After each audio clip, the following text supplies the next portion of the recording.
Ó Mãe Santíssima, intercedei por nós para que possamos bem compreender os ensinamentos de vosso Divino Filho, nosso Senhor e Salvador Jesus Cristo, e as explicações dos pais da Igreja.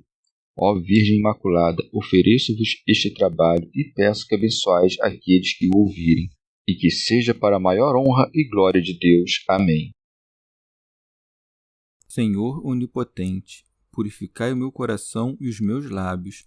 Vós, que purificastes os lábios do profeta Isaías com carvão em brasa, e dignai-vos, por tal modo, purificar-me com a vossa misericórdia, para que possa dignamente anunciar o vosso santo Evangelho. Por Jesus Cristo nosso Senhor. Amém. Senhor, abençoai-me. Que o Senhor resida no meu coração e nos meus lábios, para que anuncie digna e convenientemente o seu Evangelho. Amém.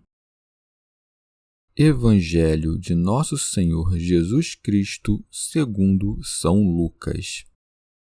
A vinda do Reino de Deus. Interrogado pelos fariseus sobre quando chegaria o Reino de Deus, respondeu-lhes Jesus: A vinda do Reino de Deus não é observável.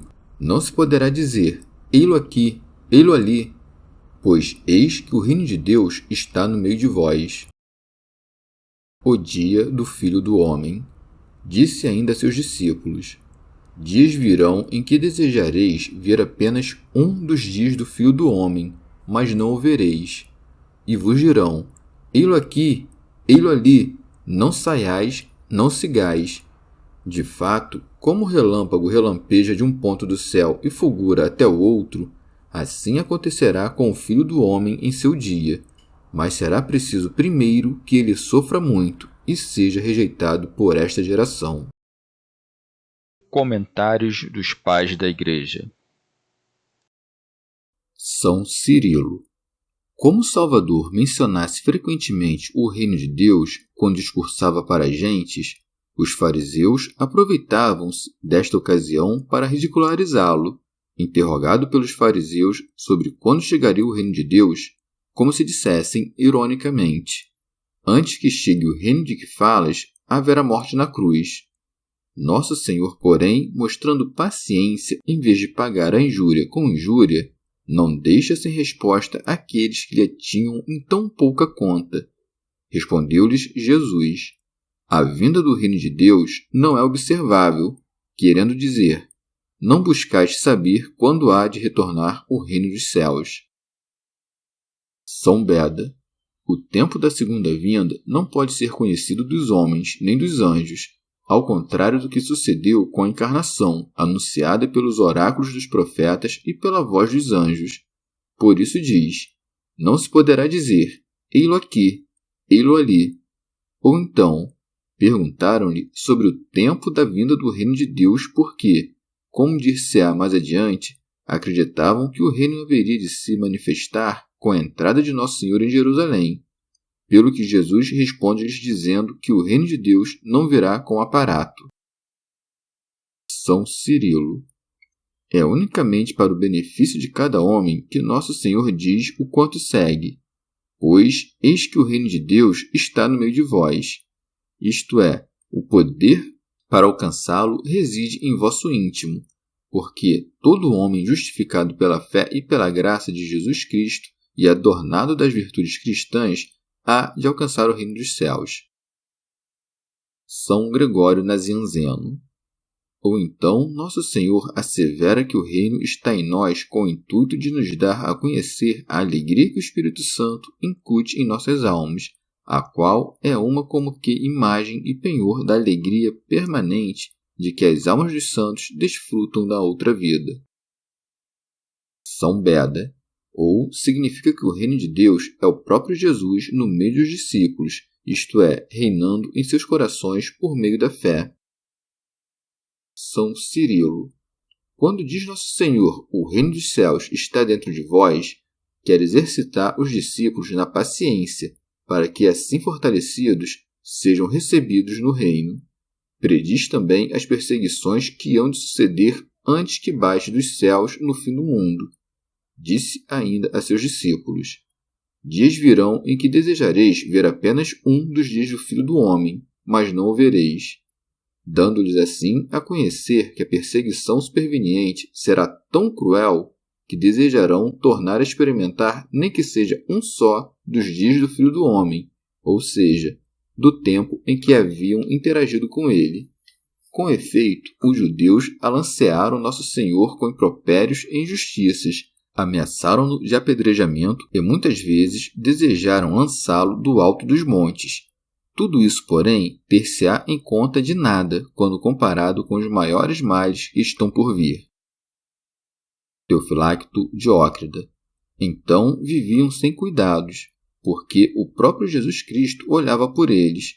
Porém, quando ele se ausentar, ver-se-ão expostos a toda sorte de perigos, serão levados à presença de reis e juízes, e nesse momento desejarão tornar aquele tempo em que Nosso Senhor estava junto deles, havendo-o por um tempo de tranquilidade.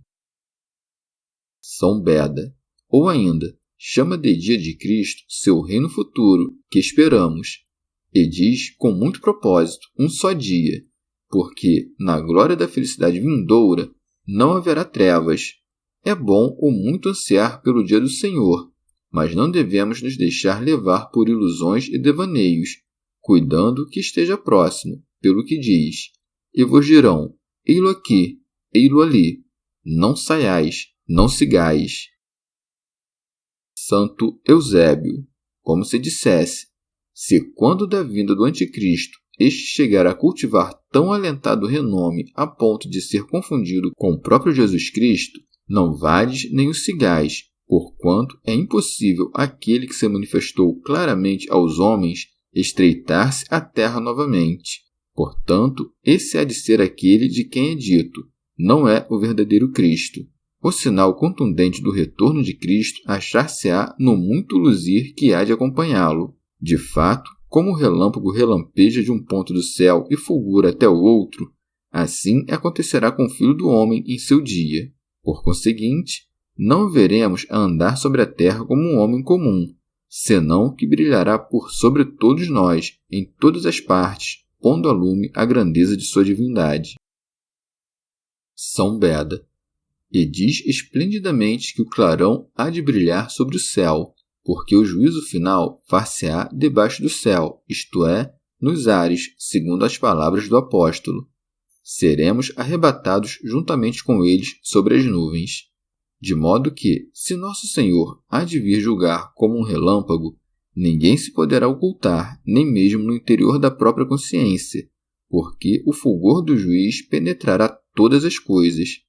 Essa resposta do Salvador pode também fazer referência àquela vinda sua que sucede todos os dias na Igreja.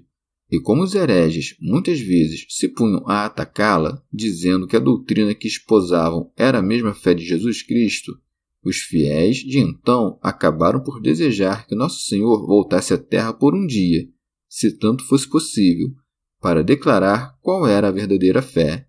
Disse: mas não o vereis, porquanto Nosso Senhor não está obrigado a retornar num corpo visível para ensinar novamente a verdade do Evangelho, que já difundira por toda a terra.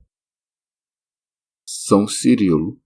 Os discípulos acreditavam que o Salvador, uma vez que entrasse em Jerusalém, dar-lhes-ia a conhecer o reino de Deus. Tendo isso em conta, Nosso Senhor mostra-lhes que, primeiro, convém sofrer, para nossa salvação, os tormentos da paixão, para depois subir até o Pai, donde, resplandecendo, haverá de julgar todo mundo segundo sua justiça.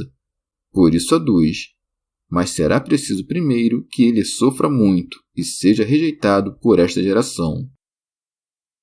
São Beda. Ele se refere não só à geração dos judeus, senão que há de todos os réprobos, em cujas mãos o Filho do Homem haveria de muito sofrer e de ser rejeitado e perseguido em seu corpo, isto é, na Igreja. Ao falar-lhes de sua paixão para mitigar-lhes a dor, menciona por contraste o advento glorioso e o faz com o intuito de preparar-lhes o espírito, para que não temessem a morte, se quisessem ser recebidos na glória do reino. Chegamos ao fim de mais um dia de comentários da Catena Áurea. Muito obrigado por ficarem até aqui, que Nossa Senhora derrame suas graças sobre nós e até amanhã.